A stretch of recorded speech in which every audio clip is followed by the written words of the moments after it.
Hello everyone, আসসালামু আলাইকুম। এই মুহূর্তে আমি দাঁড়িয়ে আছি সাভার প্রাণী সম্পদ অধিদপ্তরে। এই শেডটা পুরোটাই হচ্ছে যে গরুগুলা দেখতেছেন এরা নিউ প্রেগনেন্ট।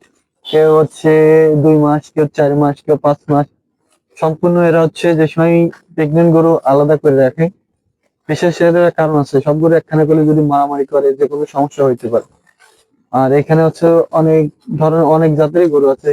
হলস্টাইন ফ্রিজিয়ান আছে, দেশি আছে, ব্রাহ্মা আছে, তারপর করস আছে, লাগবে দেখা যাচ্ছে, শাহিওয়াল আছে দেখা যাচ্ছে। শাহিওয়াল একটা দেখছি। বেশিরভাগ হলস্টাইন ফ্রিজিয়ান বেশি আর করস গরু বেশি এখানে এই সেটটাই। আর এটা হচ্ছে সম্পূর্ণ ফুলের মানে ছেড়ে দিয়ে পোষা এই একটা গরু।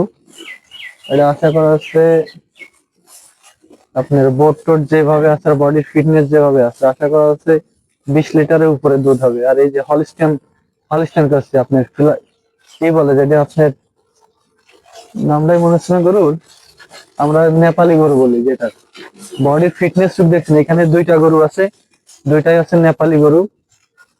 ইন্ডিয়ান গরু যেটা বলা হয়, নেপালি গরু যে এক এক দেশে এক এক রকম ভাষা বলে, কোনোটা নেপালি কোনোটা ইন্ডিয়ান।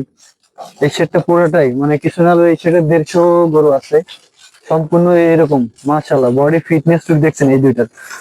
আর শিং দুটো কত সুন্দর, সভ্য ভদ্র।